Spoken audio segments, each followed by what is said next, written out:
Good morning, everyone. It's Friday, March 7th, 2025, and you are listening and possibly watching the TMI Show with me, Ted Rall, in New York, and Robby West in Montana, filling in for Manila Chan, who's at her secret undisclosed vacation destination.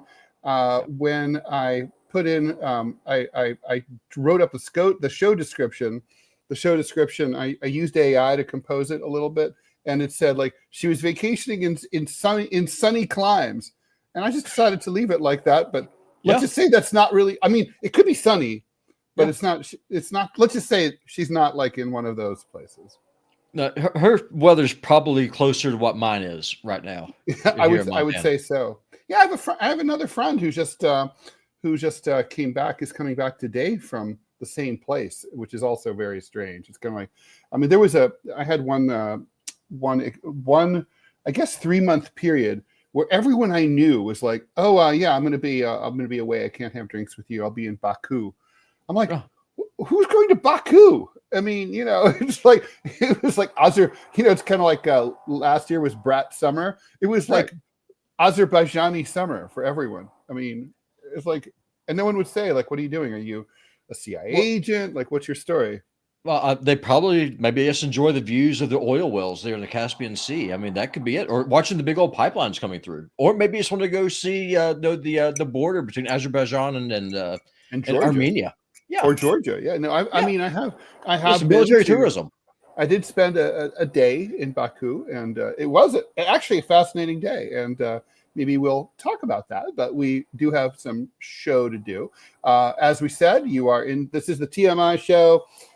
We do news, politics, his lifestyle, culture, music. We haven't really done much music, but we should do music. Peter Wolf. I don't know if you know who that is. Do you know who Peter Wolf is? Nope. Do you know who the Jay Giles band was? I know Johnny Cash, and I know who ain't. That's it for me. Okay. I am a Philistine. So I was just reading in the Washington Post that Peter Wolf, former lead singer and wild man rocker of the 70s. He was the lead singer of the Jay Giles band, and they were known for such hits as na, na, na, na, na, My Baby is the Centerfold. It's like, my blood runs cold.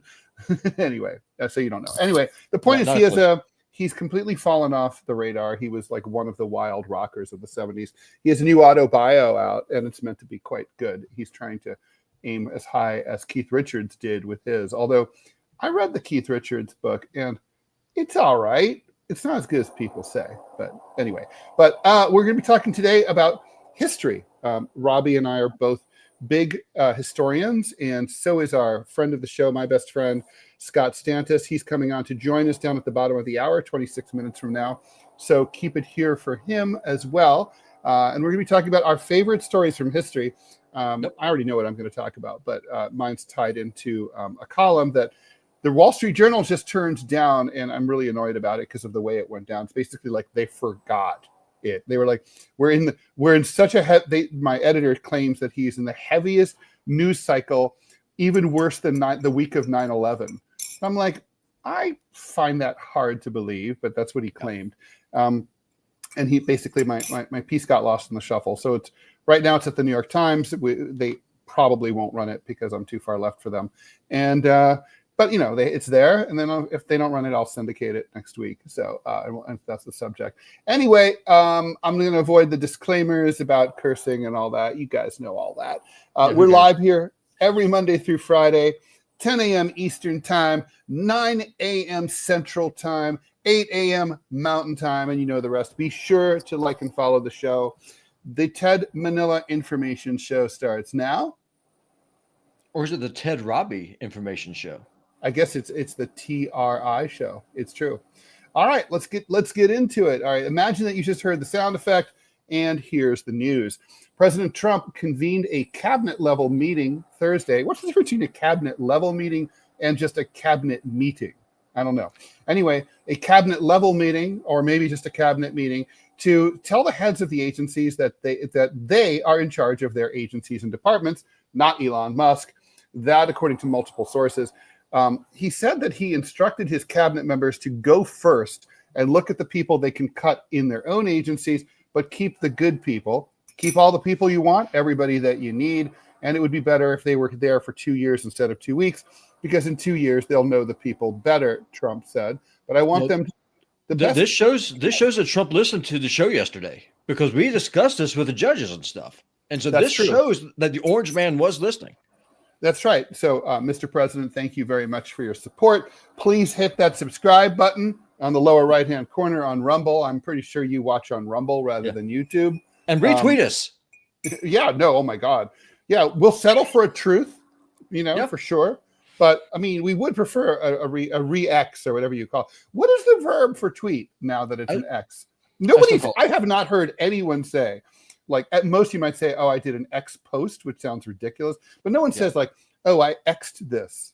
Or no, I just retweeted. Like, I had a guy yesterday, and he asked me where my moniker Putinbot Gaming comes from. And so I explained it. I have a video up on Rumble. So I posted it, and then I retweeted it, and the guy was just like, so you're dead naming. I said, correct, because I don't care about your feelings. I care about facts. So right. Well, that's analogous to when I was constantly being called a certain thing, so I decided to own it back in 2010, and I published a book that did pretty well called The Anti-American Manifesto. Yeah, I've got it. And the fascinating thing about writing a book called The Anti-American Manifesto is no one will ever call you anti-American again. No. It's like you own it. So, if you're like if someone's calling you a POS, you should be like, get a t-shirt that says POS, and then everyone will stop calling you that. That's the power. That's the superpower. I had someone dox me at my job. They called and accused me of being a white supremacist racist. They contacted the HR department at my job. And I was like, I said, well, of course. I said, well, with a name like Putinbot Gaming, how can you be anything else but that? I mean, you knew this when you hired me. So it is what it is. It's very, very, very funny. So, I mean, look, I think it is true that I think that part of it is that, this pivot, I'm going to say, first of all, it speaks highly of Trump. He did make a mistake. I mean, allowing Trump to come, Musk to go in and fire a bunch of people that he didn't know anything about. And then he embarrassingly had to rehire them because the country couldn't run without them.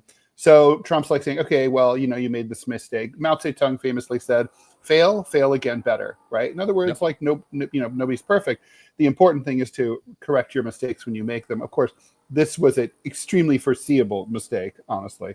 But anyway, it's fixed. And I think do you think, Robby, do you think before we move on to the next thing, do you think that's at all a response to the court battles where all the judges are weighing in and basically telling Trump, you can't just, Musk can't fire people who don't report to him. He can only fire people who report to him. Probably, but I mean, Andrew Jackson's not going to be who I'm going to pick for the bottom of the hour. But if I was president, I would say, okay, I would take a page straight out of his book. Okay, so the court has made its ruling, now enforce it. I mean, that's how I would do it. That will create a constitutional crisis. Of course, it wouldn't be the first time. So be it. Okay. Well, all right. I think it may have been part of the calculus. It may not have been. Oh, I think you're 100%. I mean, Trump, at the end of the day, he's a businnesman. He's used to dealing with judges and courts. He sues people all the time. It's what he does. He's had thousands of cases, literally. Yeah. I mean, so, yeah, I'm sure that he's, okay, the judge said this. Whereas you have some jerk like me who says, okay, the judge said it. No, do something about it. Yeah, and probably his lawyer, he went to his lawyers. It's like, okay, what can we do about these judges? And then the lawyers are like, I'm sorry, sir. There's, you're going to different hill. Pick a different hill to die on. Right, exactly. And, why hire lawyers if you don't listen to them? Apparently, agreed. I've had many lawyers say that their client, they were very surprised because, I have this reputation, I think completely undeserved, really, of being obstinate and stubborn. I'm a lot of bad things, but I'm not pig-headed. And if someone's, so lawyers are surprised that when I hire them, I'm like, I do what they say. And they're like, well, many clients just don't. I'm like, then represent yourself, right? Save some money. You don't need a lawyer if you're going to do your own thing. Fortunately, I've never been important enough to ever need a lawyer. So that's a problem I've never had. Knock on wood. Oh, it's to be avoided. One time I was sitting. Well, I'll tell that story another time. All right, let's move on. Kyle had to clap then, right? Just stay away from them. Let's keep going. Well, I was just going to say, no, I was outside the LA courthouse in one of my numerous countless hearings against the LA Times. And this guy standing next to me, and if you know the story about my lawsuit, I was thinking about jaywalking, and he goes, "Oh, you don't want to do that." And I started laughing, and I'm like, "Oh, I know." And then he's like, "Oh my God," he goes, "That place is the house of pain and misery." He said, "I spent 26 years working in there." And I was like, "Really?" And he goes, "At 26 years, everyone in there is just suffering." And it's true. I'm like, "So what do you do now?" He goes, "I write legal thrillers." Yeah, there you go. And I was like, "So you got out, you draw on your knowledge, you sit at home, and you have a nice view of the Pacific Ocean. Beautiful thing." Anyway, Do what you love. Yeah. Trump says he wants to negotiate a nuclear deal with Iran now. He sent a letter off to the Iranians yesterday saying that he wants to talk. "I said, I hope you're going to negotiate because it's going to be a lot better for Iran," he said in an interview with Fox Business. I think they want to get that letter. The other, I don't know, though, with that crappy postmaster he's got that he appointed in his first term, they may never get that letter. The other alternative is we have to do something because you can't let another nuclear weapon, like another nuclear weapon, do what? Do the hokey pokey? I don't know. Anyway, the letter appeared to have been addressed to Iran's supreme leader, Ayatollah Ali Khamenei. The White House did not immediately respond to a request about it, Reuters says. The Russian Deputy Foreign Minister, Sergei Ryabkov, discussed international efforts to resolve the situation surrounding Iran's nuclear program, and by nuclear program, we mean their nuclear power program, with the Iranian ambassador, Qasem Jalali, that according to the Russian Foreign Ministry. So this was a loose end from the first administration. He had wanted to get something done on this matter and to have a rapprochement, and maybe he had even talked about having normalization of relations with Iran, something we haven't had since the hostage crisis in the late 70s. This is going to piss Israel off. And it's a beautiful thing. I'm totally on team. We talked about this yesterday. Trumpism is a hodgepodge, but on foreign policy, I tend to be very much on his side. And he's like, "I'll talk to anybody. I want to make peace. I want to do business." I'm like, "Yay, yay, yay. Go Donald." And this is a ridiculous situation. Iranians and Americans are also temperamentally very similar people. It's startling when you meet them, whether it's here or there. It's just like how similar they are. Their tone, they resonate at the same frequency.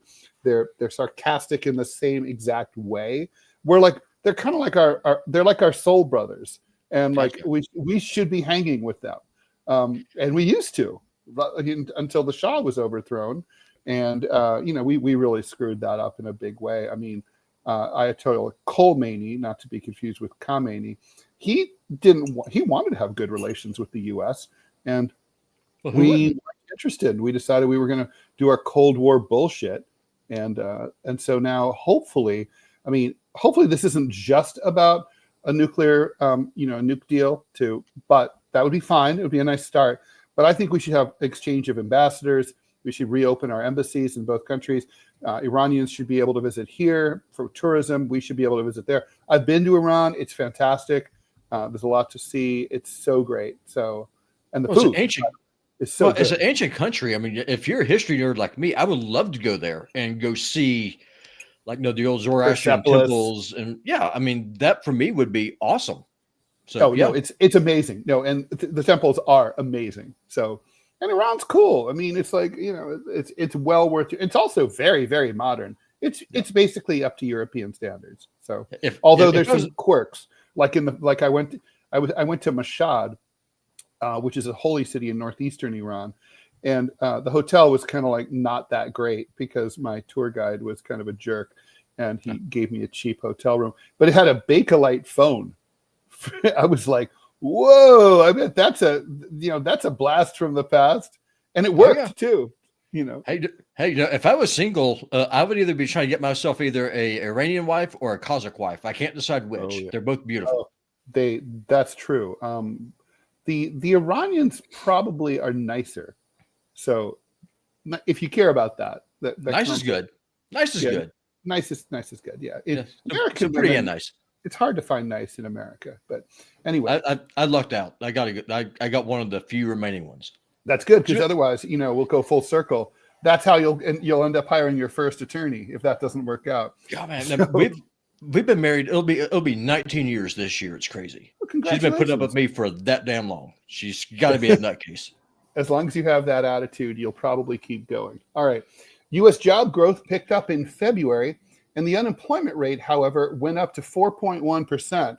But growing uncertainty over trade policy and deep federal government spending cuts could erode the labor market's resilience in the coming months.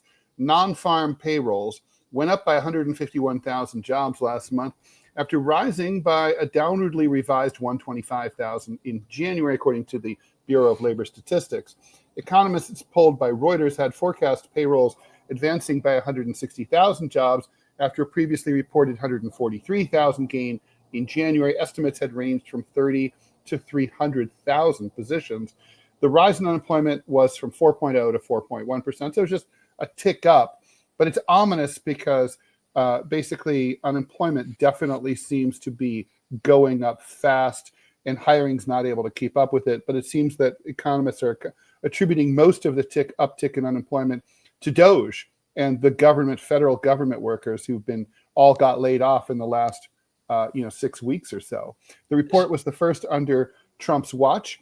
The Trump administration's back and forth trade policy is making it hard for businesses that deal internationally to plan ahead. Business and consumer confidence have plunged like a stone since January, erasing all gains notched in the aftermath of Trump's election win, of course, in November. So I think there's some storm clouds on the horizon. We talked to Aquiles Larrea yesterday. We talked to him about a week ago, and the first time he was kind of optimistic, at least for the foreseeable short future, right?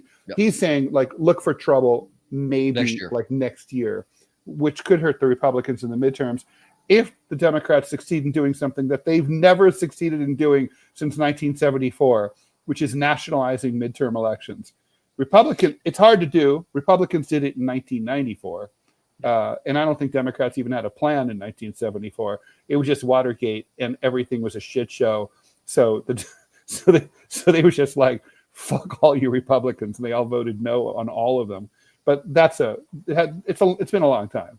I think this is all fear porn. I don't trust the numbers. I mean, for example, if you work 3 part-time jobs, that's considered 3 jobs, and so you have a lot of retailers that are laying off. Joann's Fabrics is going away. I mean, sure. I mean, some feds got the axe, but I think what it is, those are real jobs.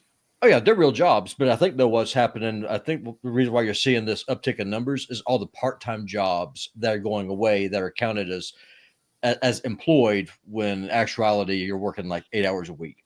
So I don't trust the numbers. I think it's fear porn. I mean, it could. I mean, the thing is, it's also. I mean, I guess I don't trust the overall optimism. I mean, I don't believe unemployment's ever been as low as 4%. It's just not. No. I think real unemployment is closer to 30% or 25%. It's like we talked about this before, and we could get into it in more detail at some point with an economist. But it's crazy, right? Like the revelation that if you work 1 hour a week, that's an odd job. That's a kid shoveling a driveway during a snowstorm. I mean, that's literally what I do. That's an odd job. That's I mean, that's not a job. I would say, I mean, honestly, I think if you're not working 35 hours a week, you shouldn't be counted as fully employed. Or let's just say, I don't even know if you could do a la carte, pro rata. Like if you work half time, is that 0.5 jobs? I mean, it's not meaningful, right? Like to me, job is an integer. It's zero, or it's binary. You're either employed or you're not. Elon Musk is no more employed than I am. It's like, and if you're just, I mean, if you're making 30 hours, if you're working 30 hours a week and that's not enough to pay your bills, are you fully employed? Unless, of course, you could conceivably be making more than enough money to make it. I don't know.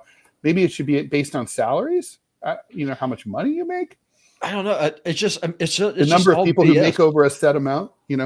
Well, Well, it's all crap. Just like, the CPI. The CPI says, well, inflation's going down if you ignore things like food, rents, cost of housing, Fuel. and energy. So the things that you need to live, if you just ignore that, inflation's looking great. It's Right. all crap. It's all BS. I don't trust these It numbers is. at all. It is BS. I mean, and there's this whole thing about like if a consumer product that is part of the 80,000 items that go into the calculation of the supermarket basket of consumer goods, right? In the event that that is the case, those people are, it's if they they look at one item like a TV, for example, and if that TV and they're like, and let's say the price of the TV has gone up from $300 to $400, they don't say, oh, this is a 33% price increase, unless it's the same exact TV. But let's say, Right. but the new TV has a new feature, right? Like now it's a smart TV or whatever. It's like, oh, but this is a different product. So they don't consider that to be a price hike. And it's like, I mean, I can see kind of what they're saying, but to me, that's not how consumers view things. Consumers are like, I want a TV. And it's also not like it's even an option when you go to like Best Buy.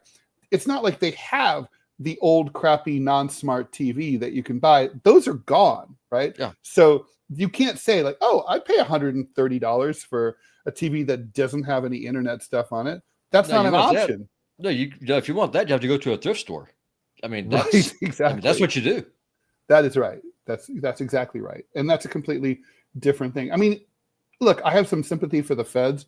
It's hard to calculate these things, but yeah, I have no sympathy for them. They're a bunch of lying dogs. Lies, and damn statistics, they call it. Morgan Geyser for president. I'm very curious. Oh, well, he's asleep. He's asleep right now and doing no harm.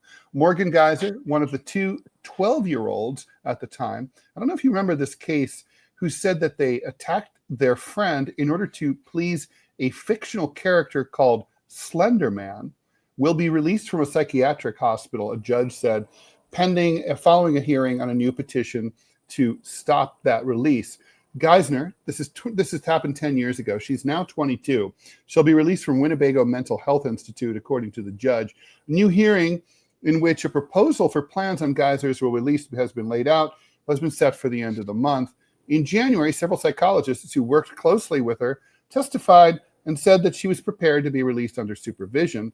But last week, prosecutors objected, saying that she had quote-unquote violent communication with a man outside the facility and read a book in the facility with the themes of sexual sadism and murder. Of course, one might wonder why she had access to such a book inside the facility. I mean, yeah, in a controlled environment. Isn't that more on them than on her? You know, it's like the three doctors who evaluated her earlier this year testified that she's well enough to be released and said that the new allegations brought by the prosecutors don't change their opinion. So here's what happened. Back in 2014, Anissa Weier and Geyser lured their friend, whose name was Peyton Leutner, also a 12-year-old girl, to the woods in Waukesha, Wisconsin, where Geyser stabbed their friend Leutner 19 times while Weier watched. Geyser and Weier left Leutner alone in the woods, injured and bleeding. She managed to pull herself to safety. She was rushed to the hospital with life-threatening injuries, but fortunately survived. If the knife had gone the width of a human hair further, she wouldn't have lived, according to Dr. John Kellerman, who operated on her later that day, told ABC News back in 2014. Do you remember this case? I do. Yeah, it was fascinating, right? I mean, it was about like basically internet hysteria. It's like, whether someone who is of that age is fully, able to, really understand like what what they're doing and their actions. The answer is yes. Well, I'm not. I mean, there's a lot of studies that say the opposite to that, right? I mean, a lot of studies show that, for example, there have been children who killed their parents. There was, and then like they asked the police, "Oh, can you let me go home now? My parents are waiting for me." And it's like, but you just killed them. It's like, but they're waiting for me. They're going to be really upset if I don't get home. I'm past my curfew. Yeah. I mean, these are clearly kids who did not understand the permanence of their actions. I mean, no, don't get me wrong. I mean, are people nuts? Yeah. Does it? But the exception, though, proves the rule. I mean, most people, they're born with a moral compass. You know that stabbing your friend is not exactly something that you would do. It's not a loving act. And luring your friend into the woods to knife her, to kill her. I mean, there was some planning that was involved there. To please an internet meme. Slender Man was an internet meme. No, if I was that judge, that person would have been hung till dead. I mean, there would have been no release. They're done. I mean, the thing is, though, I mean, like, there's the God, what's that film? The Australian, Beautiful Creatures, right? It's an old indie film, and it's basically tells the true story of these two girls who kind of like had a quasi lesbian relationship. They were teens. They worked themselves into a frenzy, and they decided to be free, to kill one of their sets of parents. And I mean, it's basically like, you know, you really, the center of your brain that determines judgment isn't fully formed until you're 25 years old, right? So if we assess criminality based on state of mind, and we say, okay, you are going to be, you can't really be held accountable if you don't really know what you're doing. Like, let's just say, for example, you were possessed by a demon. If you could prove such a thing, a demon takes you over, makes you kill someone. Yeah. Are you really a murderer? Like, no, you're not. The demon used you to kill someone. No, I get what you're saying, and it's just in the book of Mark in the Bible, it's full of stories of people being demon possessed, that kind of thing. Something happened, something was wrong for you to be possessed anyway in the first place. If you want to go that way, at the end of the day, though, it's a metaphysical thing, and you can't prove if someone is demon possessed or not. Like, for example, I'm a Christian. You believe that I pray to a fictitious sky man who doesn't exist. I mean, that's a fact of life. I can't prove to you, and you can't prove to me. It's a matter of faith. It's a matter of opinion. Right. Correct. What we can agree, though, is that as society, we have rules. It is wrong to call up your friend. Like, if I called you, say, "Hey, Ted, come on over here to Montana. I'm going to take you up to the mountains," and then I sacrifice Clovis. That's a premeditated act. I would deserve to be punished for that. Well, first of all, you are over 25. But am I though? Your judgment but am I though? Formed. No, hold on. No, let's say you could be diagnosed as schizophrenic, and like voices that seemed like they were coming from outside were ordering you to do that.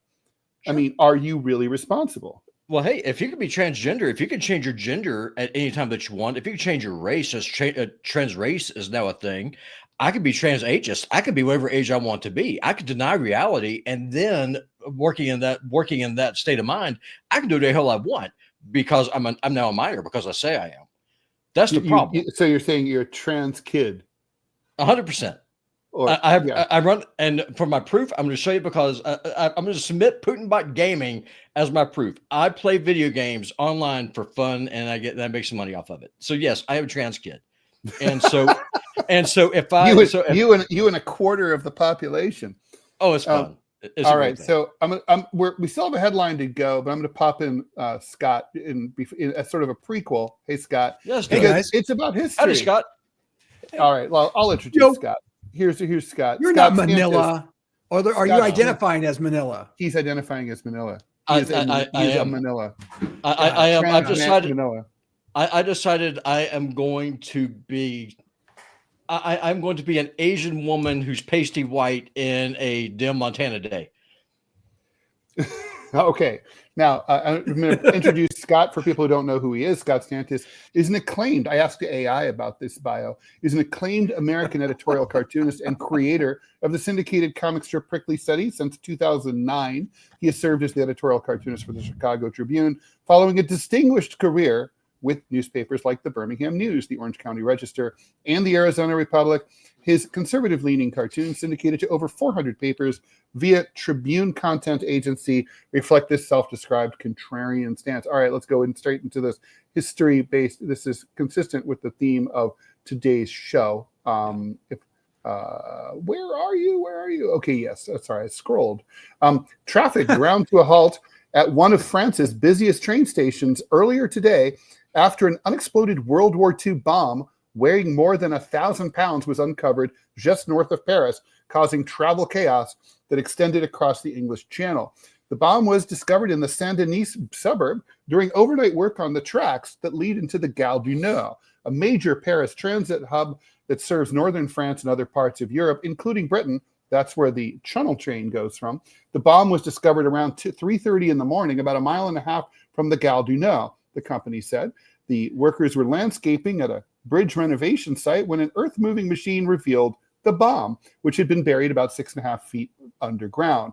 It's about 3 feet long and includes more than 400 pounds of explosive material. Travel notice indicated that extensive earthworks were necessary to safely defuse it. Traffic on high speed and commuter railways was stopped for hours. All Eurostar trains that connect Paris to London, Brussels, and Amsterdam were canceled, stranding travelers at the Gare du Nord, which served more than 226 million people in 2023. It's not uncommon in Europe for construction workers to come across unexploded ordnance from the conflicts that tore the continent apart during the 20th century. And the French railway company, SCNF, I believe it's called, said that the area in which the latest bomb was found was well known for its World War II remains. So, and the French immediately surrendered. I just want to bring that up. I was waiting for that joke. Well, we're both French. We're French. We can say that. In defense of the French, I know they got their asses kicked in 1940, but they lost as many people in 6 weeks as the U.S. lost in Vietnam in the better part of 12 years. And we never stop whining about it. Okay. Like 58,000 people, 10,000 of whom died in car accidents, by the way. 48,000 people died in combat in Vietnam. Like over all those years, the French lost more than that in 6 weeks. I mean, it's not like they weren't fighting. They just lost. Yeah, they lost. I mean, yeah, it's fair to say but I mean, that's on the heels of the Franco, not Prussian War. Yeah, Prussian War in 1871. That was, how can I put that? A mistake. Yes, that's true. It did not go well. No, it's pretty much the French going, well, we have the uniforms. Yep. Funny story. I don't know how funny it is, but my granddaddy, he lied about his age. He volunteered and he went to a fight in France during World War I before the United States got involved. And the little village that his unit was supposed to be in, I kid you not, it was called the Gray Brigade because they're all Southerners, and they flew Confederate battle flags over their trenches. That must have been confusing for the Germans. Oh, it blew their minds. I had no idea what the hell was going on. And but the women of the village, they got together in the church, and my brother, he's got the record. He has this old wax cylinder record. And it's this woman singing in France that you will find Dixieland in France. I kid you not. That is so fun. I'm not familiar with that aspect of history. It sounds like, well, obviously you are, Robbie, but Ted, are you? I mean, why were they drawn to fight other than their kids and they're morons and they think war is awesome? But what was the motivation for your grandfather to go? Because the South was still economically devastated after the War of Northern Aggression. And so he wanted to go overseas. A big part of it was we want to show that we are loyal Americans, that we are American, because his grandfather was a Confederate soldier. I've got his sword. And so that was a big part of it. Just wanted to show that, I am a patriotic American. But the U.S. didn't get involved in the war at that point. We weren't in the war until 1917. Yeah, correct. But whenever I asked my granddad about it, it's because the pay was great. You paid $10 a month to go fight for the French. As a volunteer. Yeah. And so he lied about his age. I guess you're a mercenary at that point. Yes, he was like 12 years old. He lied about his age. Jesus. Just shipped on over and had a Lee Enfield rifle, and he said that if you go up shooting rabbits and squirrels with the rifle, shooting Germans ain't that big of a deal. He's lucky he came home. Did he come home? He did. So Yeah, one of his sounds like, well, he said many one of his didn't. friends. So one of his friends picked up a dud mortar going to the bomb thing. He thought it was great, and it went off, blew his arm off. So it's just, I mean, it's just stupidity, Darwinism. It's alive and well. Speaking of stupidity, my great grandfather Jean-Marie Lecoeur, he was from Brittany, which is this part of France that sticks out, as you guys know, it's the westernmost part of France, the pointy part that goes towards England. Anyway, that is an economically and politically disadvantaged and discriminated a part of France. It's like the South here, they basically, or the Midwest. People just don't. Paris doesn't care about it. They didn't like those people. So when the war started in 1914, they sent trucks out to Brittany to basically press gang the way that the Ukrainians are doing now, just grabbing people off the streets, dragging them onto trucks, and dragging them off to the front line. Well, Jean-Marie, he's at the market, buying some tubers, and next thing you know, he's been bundled off to fight the crowds. Now, under French law, if you have kids, they can't do that. Okay, so in fact, you're not even allowed to volunteer. They won't have you. And he had five. He had 5 kids. So his wife finds out all about it. And it's like, well, there's no bureaucracy like French bureaucracy. Elon Musk couldn't make a dent there. Okay, there's no way. So this worked. So she worked her way through the system, and meanwhile he's fighting every day. So finally, someone in Paris is like, okay, all right, send this guy back home. Stamps a paper, and so Jean-Marie's commanding officer calls him in to his tent and says, okay, listen, you're going home tomorrow, but in the morning we've got a big offensive, and after the offensive, you get on the train, you go back to your wife and kids. So of course, obviously, you know what happened, right? So yeah. So at that point, when he was expected to come home, instead the notice of all the war dead was posted on the church, and his name was on it, and then everyone in town knew what had happened. And I met a guy who was a little kid when that happened. He was 92 years old, and he remembered it like it was yesterday. And he was like, it was a scandal. It was like even the mayor was like absolutely ashamed of the Republic and was afraid to go and talk to the wife and tell her. And anyway, it was just like, and then so after that, it was a double tragedy because the commanding officer knew that he was going to be court-martialed for disobeying a direct order. Like no one said, use him tomorrow and send him the next day. They were like, send him back, right? That's it. So he committed suicide. So that's my World War I story. Dang. Yeah. That's not a bad one. Yeah. Do you have one, Scott? I do. Both my grandmothers were living in France during World War II, and one of them lived in occupied France. I know this is a podcast, so I can use foul language, but I can especially cuss in French. But Le Salboche, I thought Germans were. Did you see Ted's reaction? He knows what it means. I have no idea. Le Salboche is dirty. Bush is German, but it's not dirty German. Crowd. Dirty crowd. Yeah. And that's even a very nice deaf translation. Mm-hmm. I thought Germans, until I moved to Wisconsin when I was 13 years old, were called. I thought that was the name of the people, was Le Salboche, because that's all they were referred to. Because my grandmother was in a village that was taken over by the German forces, and they took every able-bodied male, young, down to the age, I believe, of 7, and cut off their right hand. So they couldn't fire a rifle. Although I guess it never occurred to them that they could use their left hands and use the stump to hold the barrel.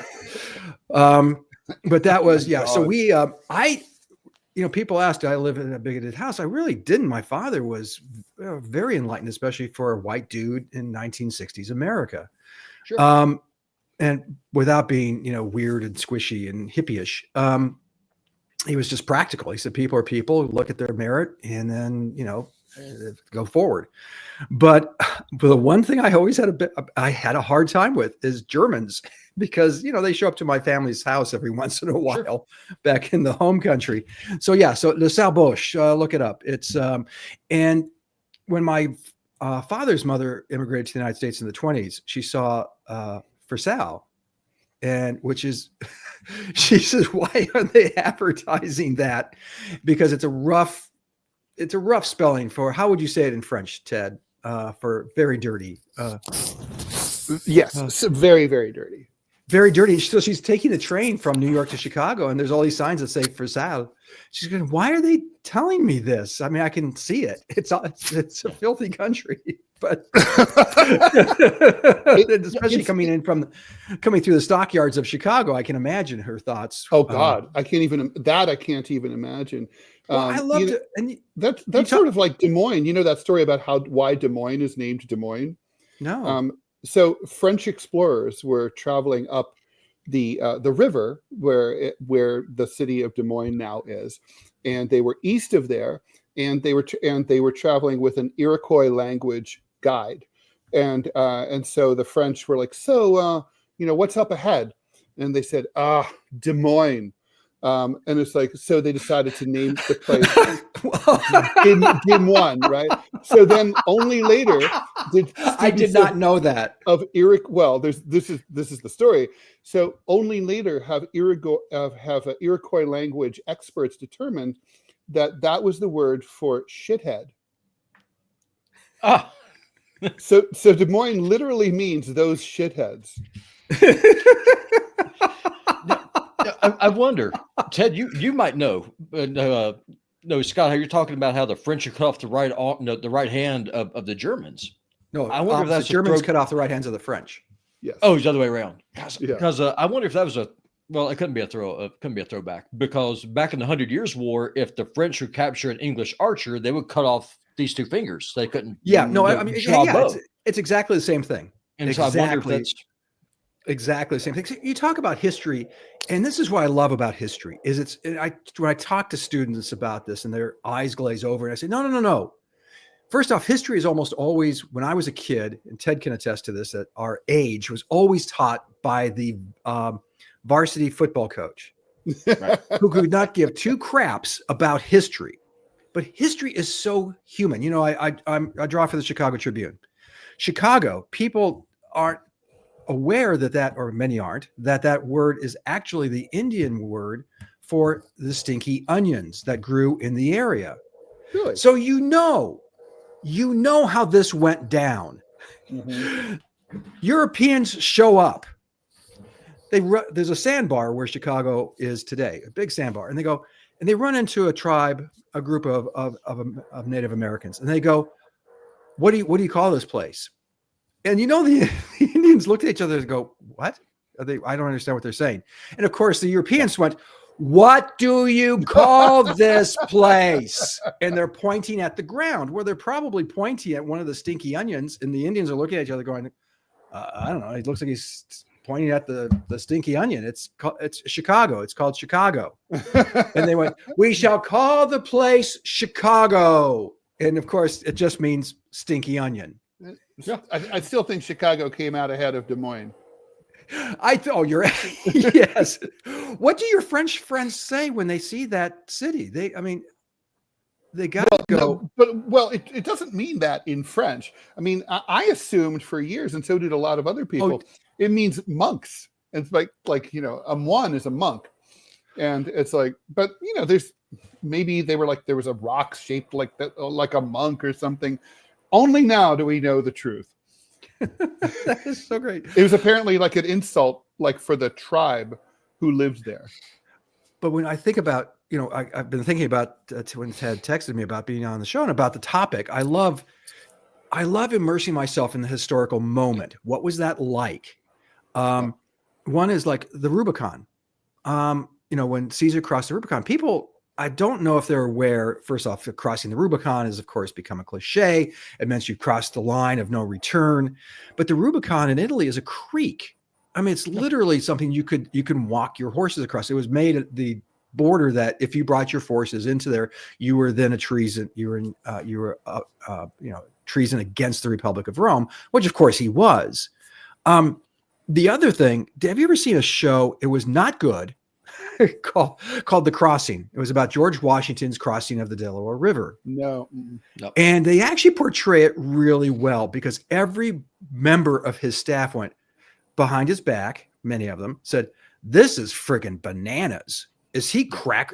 We're going to attack the Prussians." I mean, the Prussians were such badasses that the British, not known for their kindness to foreigners, went, "Oh yeah, these guys are assholes. These guys treat people like crap. Don't." But they fight like crazy. So we're going, and Washington's going. We're going to sneak attack. Where they're going to be drunk, they're going to be hungover, and fat. And it was Christmas night, right? Yeah, okay. Yeah, it was, so they had the and Christmas gentlemen feast. did not fight on Christian holidays. There's that, but it also Washington was right. They were hungover and fat and lazy, and they came running into the camp. We wouldn't be the United States. We would be part of the Commonwealth. But just think about, I mean, it's part of our foundational lore that we were assholes. We cheated, and we were. Just think about how that worked out. I mean, by all objective standards, we were paying the lowest taxes in the British Empire. We were being completely subsidized, and instead of being grateful, we were like fuck you. We pay the low taxes we pay are too high. We want the whole schmear to ourselves, and then we're like jacking up the local constables like while they're sleeping, and like instead of meeting in the field of battle like proper gentlemen. I mean, well, and it were really goes to like feathering basically might makes right. Whatever works. They were tarring like feathering the tax collectors, which if you've ever seen the miniseries, John Adams actually showed what that was like, because it sounds like it's kind of, because we use it now, it's kind of cute. Kind of fun. Tar and feathering was horrific. Yeah. But go ahead, Robbie. I'm sorry I interrupted. Oh, no, you're good. I mean, just kind of what Ted just talking about, the rules of war. Francis Marion, who could arguably be argued as the father of American Special Forces, said, no, we are going to fight like the Indians. We are going to hunt them down. We are going to kill every redcoat that we find.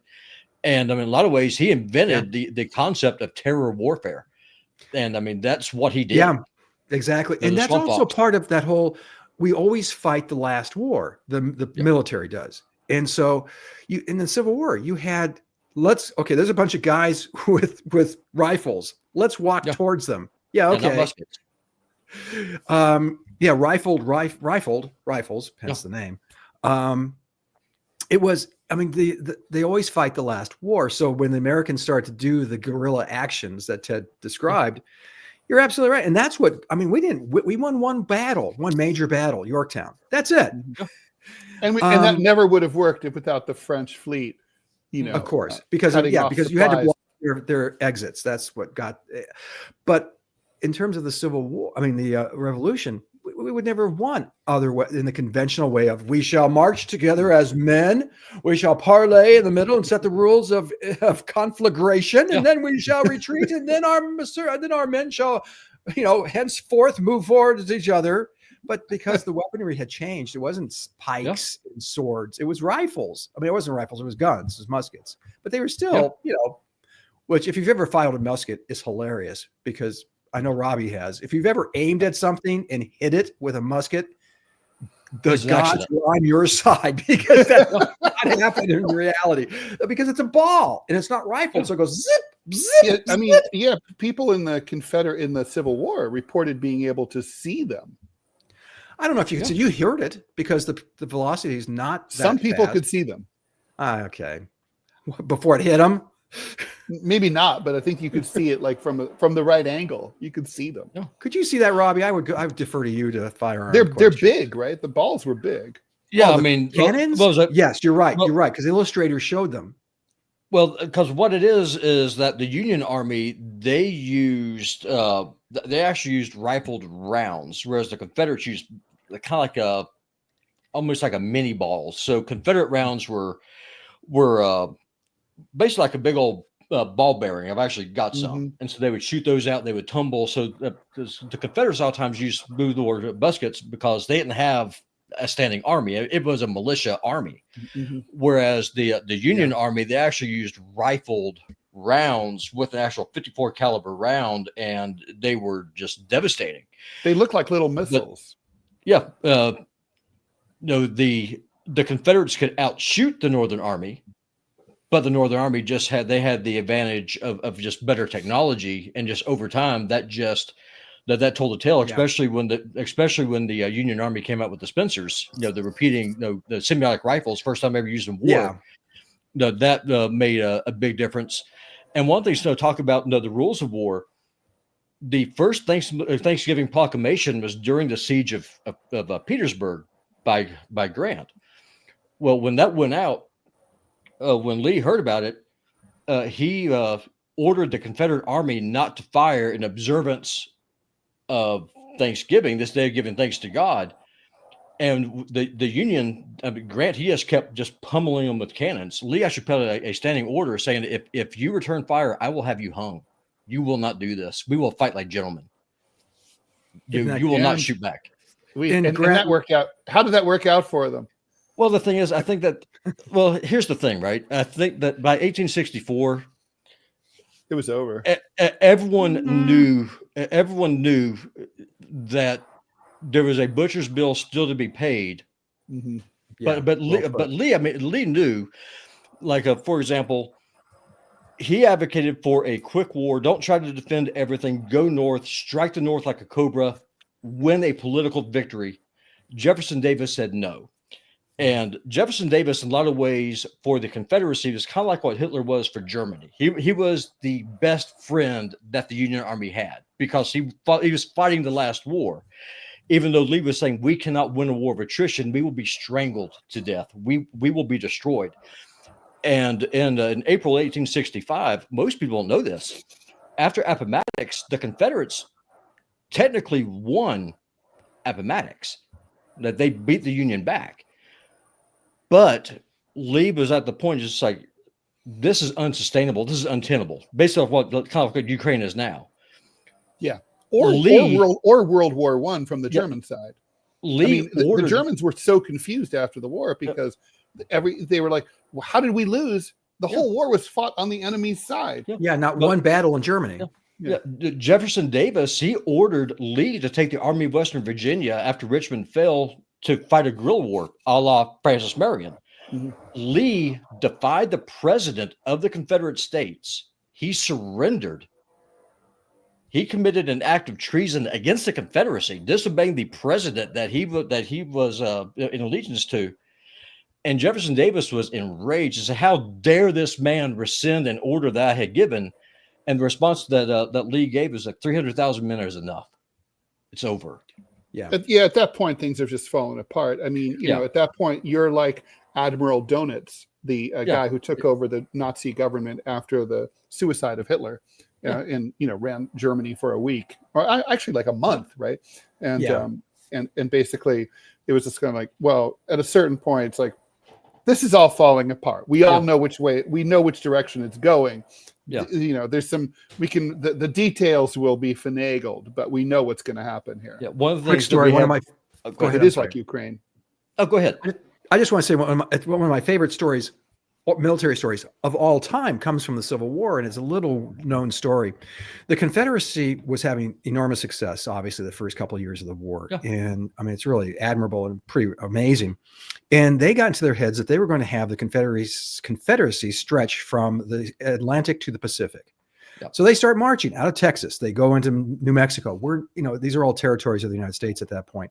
And there's like a fort with like 3 guys who just hate it there. And then the Confederates show up in force and take over. So they take over the forts in New Mexico. They move into southern Arizona and take over Tucson. They move up. Phoenix was nothing then. They came through and they were starting to move towards the border. Was this an idea like we just want some wins, or?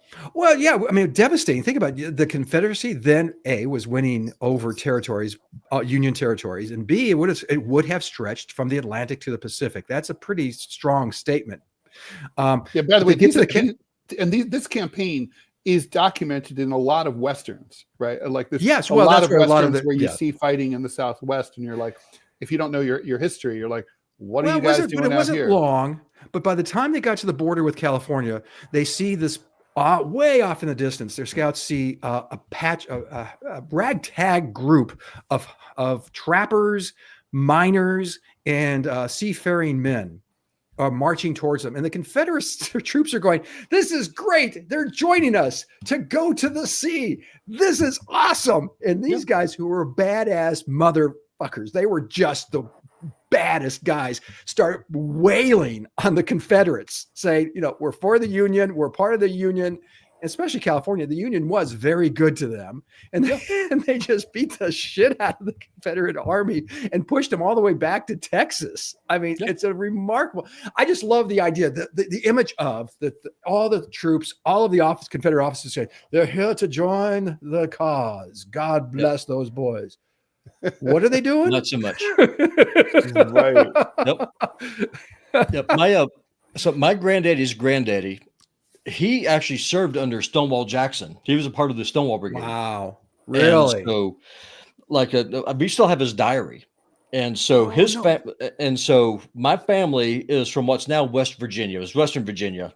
Then they were just outside Chet Mountain, had a little farm. Okay. Long story short, he said that before battle, Stonewall Jackson, he would pray every night, and he'd pray all night long. And so whenever he would come out, it's like his eyes just glue. That's one of his nicknames is kind of like this gray light. And Jackson was a devout Christian, but most of his battles he fought on Sundays, almost always. And no one really knows if that was by design or just how it happened, but that's just how it was. And where I'm going with this is like one of the things that he believed, because after Jackson died, they needed more cavalrymen, so he ended up serving under Jeb Stuart. And so, like I said, I saw that my grandfather, I guess my great granddad, he never surrendered. And so it's kind of neat the way the history is, because the story I'm retelling is within living memory of my grandfather. So the stories that he was told is what he told me. And is that it was just, it was so intense that when the Army of Northern Virginia surrendered, so when they went to Union camps, because Grant gave extremely generous terms to the Confederate Army, and he remembered asking, this one captain was asked by a private, said, "Why were you going to arrest the Confederates for treason?" Or not a captain, sorry, a congressman from D.C. He said, "No, because if you did, my own army would rebel, because Lee was held in such high esteem, just for the fight they put on." And so after the war, he went home because he sent his family down to this little place called Atlanta to say we'd be safe from the war. When he got home, when he got back, he found that his wife and his 3 sons had all been hung by the Union troops. Hung? And so he said, "Fuck this." He kept fighting for like another 3 years as a guerrilla. So, I mean, he joined the original Klan, back when they were hunting down carpetbaggers and bluebellies, before they got crazy about race. And he just never surrendered. His brother fought for the Union. Well, this one Christmas Day, he went home to see his family on the family farm. He saw his brother there. He pulled a gun. He was going to blow his brother away right there in the yard of the family farm. And their mama came out and started screaming and said, "No, don't." Yo, go ahead. No, I'm saying, like, I'm echoing what you said. Wait till after dinner. No, so the mom she was just like screaming, started crying, and the dad. This is all in the diary. And his dad came out. He said, "Son, the war is over. Killing your brother is not going to bring your wife back." This is like it's like that crazy situation with the Japanese soldier in the South Pacific who surrendered in 1971. It's totally insane. By the way, I saw a very cool movie only released in France about it, and it's a French movie, highly recommended. You could find it. It basically shows the whole thing from his point of view, he doesn't talk at all until finally he's tracked down by his former commanding officer, because basically some researcher found out that guy was like in the islands, and stealing and ambushing, stealing food from people, ambushing people. And they were like, oh my God, it's like a Japanese fucking soldier 35 years after the end of the war. And then they were like, and basically they were like, had a loudspeaker and they're like, come out, the war's over. And basically he didn't believe them. And they were like, the only way we're going to do this is so they found his former commanding officer, brought him from Tokyo. And then he was like, like, I order you, like to surrender. And, the war's over. And he was like, this was in the 70s, correct? 71, I think. Yeah, 71. I was going to say 71. Wow. And they gave him a massive parade in Tokyo, the military honor parade. If he was in your local, let's say he was in the, I don't know, this a high rise in New York, Central Park, or in Montana somewhere, you'd kind of think it was charming. You'd kind of like every time you saw him, you'd surrender. No, but he was shooting people and stuff. Oh well, that's no good. It's a problem. It's because my granddad's granddad, like I said, I'm named after him. His name is Robert Fulton. That's my name. And so I'm named after him. And for him, it wasn't that the war was over. For him, it was all about revenge. Right. Because they took the Yankees took his family from him. He was going to take Yankees away from their family too. And long story short, when he got tired of the bushwhacking life, he went down to Mobile, Alabama, got remarried, and thus came me. Oh, gotcha. All right. Thank goodness he did that. Yep. Yes. So, well, living well is the best revenge. So we promised we would share our favorite stories, and we shared some stories. And I think we should each do a favorite story, and then like call it a day here. I wrote about this thing because it's relevant to this episode of history. It's which Scott I think knows about. Robbie, you might know it too. I wrote about it for the Wall Street Journal, but they kind of screwed up, and it's probably going to just be syndicated next week. But it was my senior thesis in college, and the press conference a week ago between Zelensky and Trump, in which Trump was deemed to have insulted Zelensky and treated him very badly. Although for people who think that, I strongly recommend that you go look at the whole thing, the whole hour-long appearance. It gives you a very different impression of that. But basically, of a European ally being super irritating to an American president who's sponsoring and paying for him. And this has been characterized as a completely unprecedented event. That's not true. And FDR during World War II absolutely had a similar, very contentious relationship with Charles de Gaulle, who was the head of the Free French. And de Gaulle was a one-star general who kind of a relatively minor figure, but that's all there really was, who fled. All the rest of the high-ranking officials either fled or surrendered to the Germans and formed the Vichy puppet government. So he went to London, went on the radio, went on the BBC and asked Frenchmen to join him in London, to sneak out of occupied France and join him and form an army with a view toward eventually returning to reinvade their homeland at the side of the Allies. That's what the Free French were. But de Gaulle, like Zelensky, was very irritating to FDR. Oh God! FDR thought the French were like, you guys are defeated. You guys rolled over. And I always thought you guys were a weakling country. And this just confirmed my point. And who the hell are you? And anyway, nobody voted for you, right? Like Zelensky, like you're not elected. You're not democratic. You just want to establish one party rule. You're a dictator in training. That's a quote of what FDR said about de Gaulle. And so to the Roosevelt administration, rather than diplomatically recognize de Gaulle as the head of the exiled French government, like all the other European governments were in London, right? There was the Dutch government in exile, the Belgian government in exile, and so on. The FDR didn't do that. He gave full diplomatic recognition to the Vichy Nazi regime. Did he really? Yeah, until late 1942, when Vichy cut it off because they basically ceased to be, because the Allies had landed in North Africa, and then to join them, the Nazis invaded what was called the Free Zone, the Vichy Zone. So at that point, the relationship was severed, not severed by the Americans. And in the run up to World War II, to D-Day,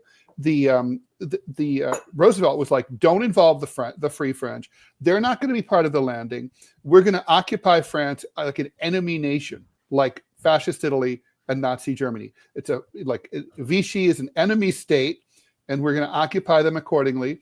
Like in the same way that Trump wants Ukraine to pay for the price of its own liberation by turning over rare earth materials, he wanted France to pay for the price of its own liberation.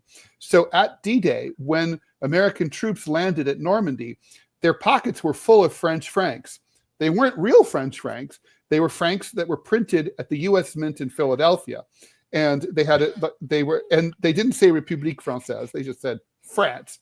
And the idea was that we were going to show up and give them to French shopkeepers. And then when everything's settled, well, who does everybody look to make good on them? France, not the U.S. So basically, to finance every time, like if an Allied soldier walked into a bistro and had lunch and ordered a couple of bottles of wine, that was all going to be on de Gaulle, not on FDR, right? So that's how that was going to all work out. That's devious. It's sketchy, right? It really is. and so de Gaulle was furious. He goes on the air and says, "This is counterfeit money. Do not accept it." FDR hears about it. He's pissed. Meanwhile, caught in between is Churchill and Eisenhower. Eisenhower is planning Operation Overlord, the D-Day invasion, and he's like, okay, FDR is crazy. Unless you want a communist takeover, it's de Gaulle or nobody. He's going to be the next president of France. And we need the intel about the French coastline, and we need people who are going to take over each little town hall as we take over. We want that to be them. Anyway, this wasn't settled fully. So the American troops land at D-Day. We all think of this as a heroic thing. They're all greeted as liberators by the French population. That's pretty much true. But behind the scenes, things are complicated. So the first few towns to be liberated are Caen and Cherbourg. And immediately upon landing, FDR's allied military governors, who are there to impose martial law and run roughshod over the French. And by the way, they're going to capture all of the French colonies and make them American. Sound like Trump, right? It's so he wants to take over Madagascar, all the African colonies, Guadeloupe, all those places. And so anyway, these are the AMGOT assholes, Allied Military Government of Occupied Territories. They're racing for the town hall. Meanwhile, Eisenhower sneaks the Free French on board the ships. And then those guys, de Gaulle's guys, are running for this is the committee, the CFLN, the French Committee of National Liberation. Then there's communist and socialist mayors who are trying to do a communist takeover of France. They're there with the hammer and sickle. They're racing to the town halls.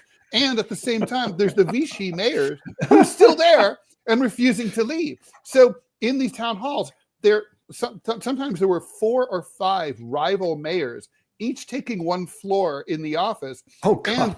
And their troops are exchanging fire in the stairwells. This goes on for several weeks. And finally, the reports start coming back that de Gaulle shows up. He's being greeted, with great enthusiasm by the French population.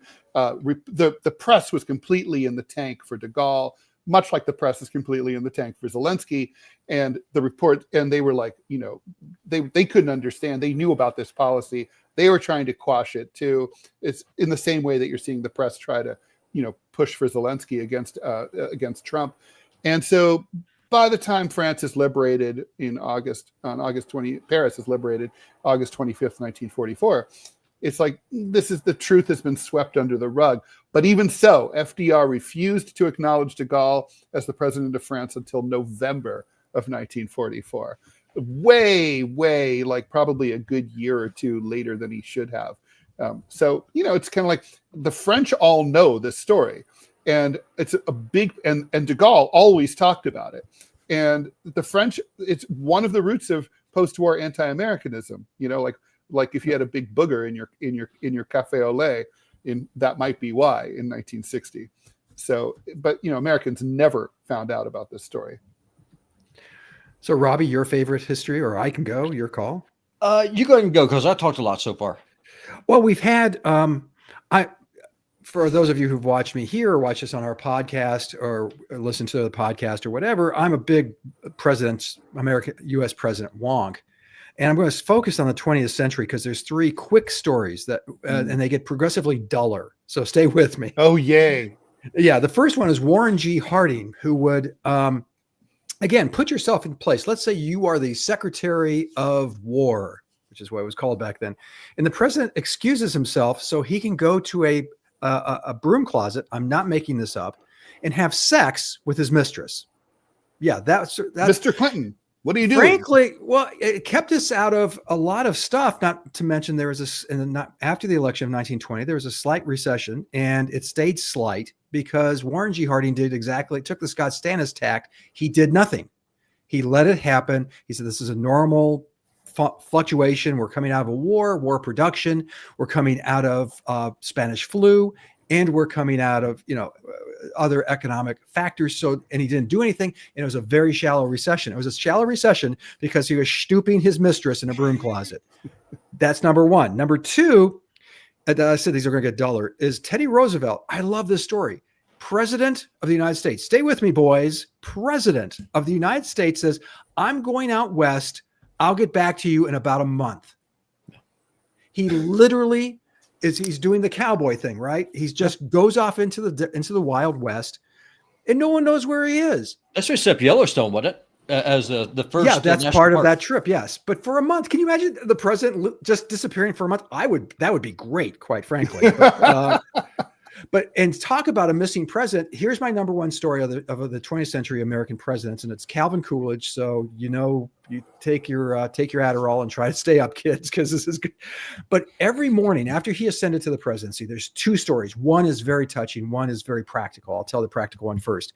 He would sit down with his Secretary of Treasury every morning, and for an hour to an hour and a half, they go through the budget line by line. That is, how many stamps is the Department of Commerce using? And it sounds like, I can't tell you how many people I've told this to who said, I don't want my president wasting their time on things like that. And my response is, that is precisely what I want the president to be doing. Yes. And in fact, Calvin Coolidge paid for, yeah, you can do this, paid for a tax cut with the savings he and his Secretary of Treasury found. The second one, in the most moving moment, I think, of almost any presidency, second to none, maybe Lincoln, but Calvin Coolidge becomes president of the United States. His family moves in. He is extremely close to his family and his kids. His sons are playing tennis on the tennis court that Roosevelt had put in at the White House. He gets a blister. The blister pops, gets infected, becomes septic, and the kid dies at 16 years old. That's crazy. The Coolidges put the body, the visitation was in the ballroom in the White House, and the Secret Service is walking around. I'm sorry, I'm going to get misty just talking about this. The Secret Service is, of course, patrolling the house, and they hear something coming from the ballroom, and they go in, and it's President Coolidge, who has opened up the coffin of his son and is stroking his hair. Yep. And for those of us who are parents, sorry, it gets to me now.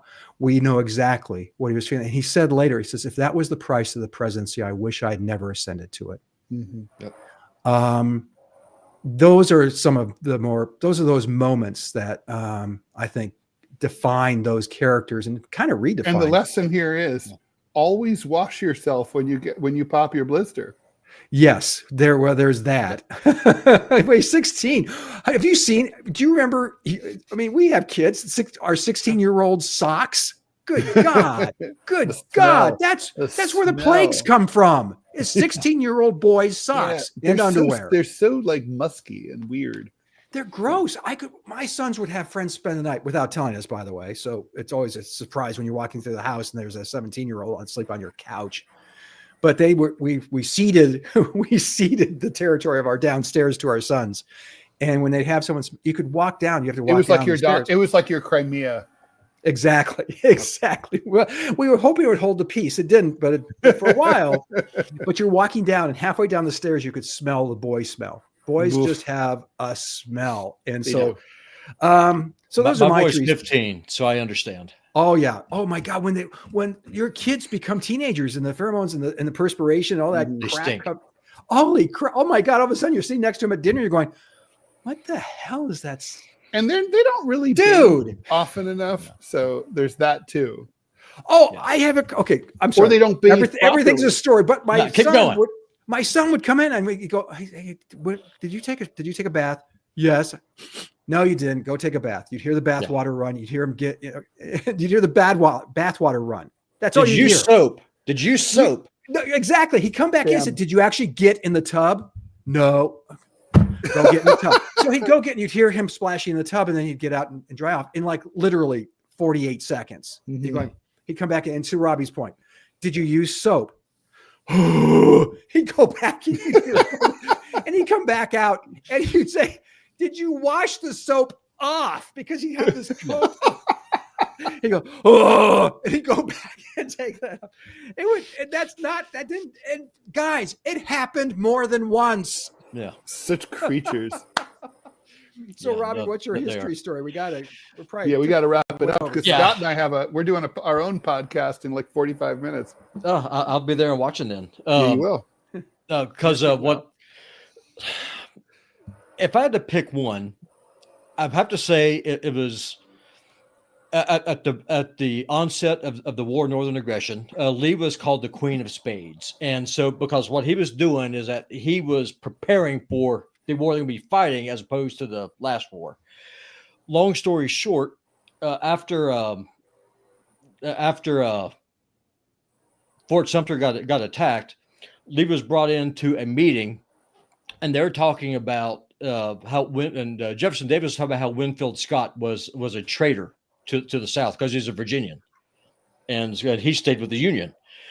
And this is on the minutes of the records, and this is one of the reasons why it's such a shame that Americans don't know their history and start tearing down statues of this man. Lee said, and this is in the minutes, Lee said that slavery is an evil. It is a stain on the nation. And if being opposed to secession does not make you a traitor, because I'm opposed to it too. And then Jefferson Davis said, well, then, sir, why are you here? I know that Lincoln offered you command of the army. And Lee said, because I could not draw my sword against my home and my family. Yeah. And so the fact that so many Americans are ignorant of this man, and they call him a traitor, they call him a Nazi, everything else, whatever. Ulysses S. Grant owned slaves. Lee, when he inherited his slaves, one slave for a short period of time and got rid of them. It was a gift. Yep. And I'm so not sure how you wrap it, but and then Lee, after he inherited his slaves, after his father-in-law died, he emancipated his in 1863. So I mean, it's just people forget history. And one of the things that after the war ended is that Lee was always going to D.C. He was a part of the reconciliation efforts between the North and the South. And Lee was just like, don't build monuments, don't build memorials, don't build any of those things. All it's going to do is just cause problems. Which they didn't until the upswing, since Reconstruction, the end of Reconstruction. Yeah. And then you had this just the lost cause. And yeah, which is bullshit, of course. And I would argue that traitorism is he went to West Point, he and took an oath and defied it. And that to me has always been stuck in my craw, because I too respect Robert E. Lee. I think he was an extraordinary individual, clearly a genius general.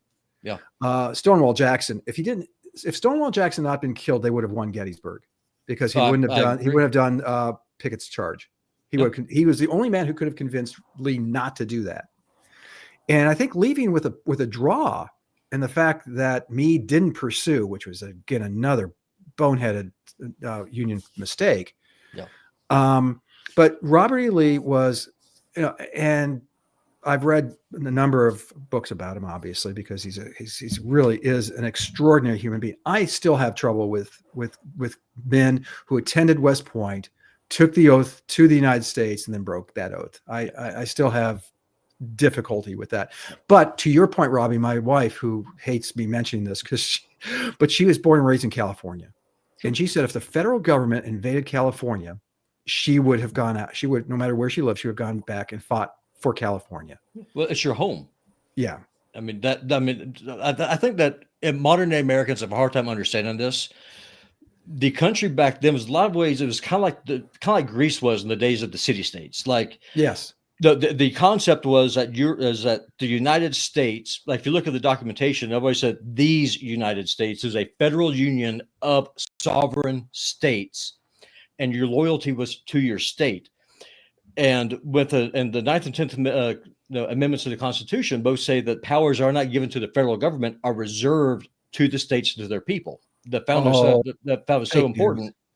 That it's the 10th goddamn amendment. Yes. I agree, but I mean that's how we look at it now. But back then, though, they actually took it seriously. Yeah. And so, when Lee was offered command, by Lincoln to command the Union Army, Lee was like, he refused to. I cannot imagine ever living to see a day where an American president would invade his own country. And so, I mean, he was very conflicted. One of the things he said is that his greatest regret was ever having a military education. Guys, we got to leave that there. Scott and I are going to be back on the air live in 40 minutes doing the DMZ America podcast at we need to do this again one day. Eastern time. Definitely. History's fun. All right. Oh, yeah. Thank you so much, Scott Stantis, for joining us. Scott is the editorial cartoonist for the Chicago Tribune and the contributor to Center Clip, winner of the Sigma Delta Chi Journalism Award, and co-host of the DMZ America podcast with the aforementioned me.